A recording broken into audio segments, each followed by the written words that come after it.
Hi guys, ഇന്നൊരു mini വ്ളോഗാണ്. വീട്ടിലെ സാധനം മേടിക്കാൻ നമ്മൾ അടുത്തൊരു മാളിലേക്ക് പോവാണ്. അപ്പം ഇനിയും നമ്മൾ സാധനങ്ങൾ മേടിച്ചില്ലെങ്കിൽ പട്ടിണിയാകും എന്ന ബോധമുള്ളതുകൊണ്ട് നമ്മൾ നേരെ സാധനം മേടിക്കാനായിട്ട് ഇറങ്ങി.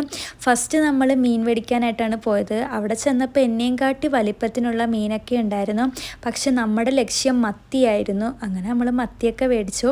തൊട്ടടുത്ത് ഞണ്ടുണ്ടായിരുന്നു, എങ്കിലും ലക്ഷ്യം മത്തിയാണല്ലോ. അങ്ങനെ നമ്മൾ മീൻ മേടിച്ച് ബില്ലൊക്കെ അടിച്ച് നേരെ വെജിറ്റബിൾ സെക്ഷനിലേക്ക് പോയി. അവിടെ ചെന്ന് നമുക്ക് കുറച്ച് വെജിറ്റബിൾസ് എടുക്കാനുണ്ടായിരുന്നു. അങ്ങനെ ഉമ്മ വെജിറ്റബിൾ എടുക്കുന്നു, ഞാൻ ട്രോളി തള്ളുന്നു. അതായിരുന്നു എൻ്റെ പണി. പിന്നെ നല്ല ഫ്രഷ് ആയിട്ടുള്ള വെജിറ്റബിൾസൊക്കെ ആയിരുന്നു. ഞാൻ ട്രോളി തള്ളി നടക്കുകയായിരുന്നു. പിന്നെ മുട്ടയൊക്കെ എടുത്തു. ഇവിടെ ഫ്രൂട്ട്സൊക്കെ അടുക്കി വെച്ചേക്കുന്നതാണ്, നല്ല ഭംഗിയുണ്ടായിരുന്നു. അങ്ങനെ നമ്മളതിൽ നിന്ന് കുറച്ച് ഫ്രൂട്ട്സൊക്കെ മേടിച്ചു. പിന്നെ എൻ്റെ ഏറ്റവും വലിയൊരു ക്രേവിങ്സാണ് ഈ ഫിലിപ്പിൻ ഫുഡ്. അതെന്താണെന്ന് എനിക്കറിയില്ല, എല്ലാവരും എന്നെ കളിയാക്കും, എങ്കിലും എനിക്ക് ഭയങ്കര ക്രേവിങ്സാട്ടോ. പിന്നെ നമ്മൾ സാധനങ്ങളൊക്കെ മേടിച്ച് ബില്ലടിച്ച് നേരെ വീട്ടിലേക്ക്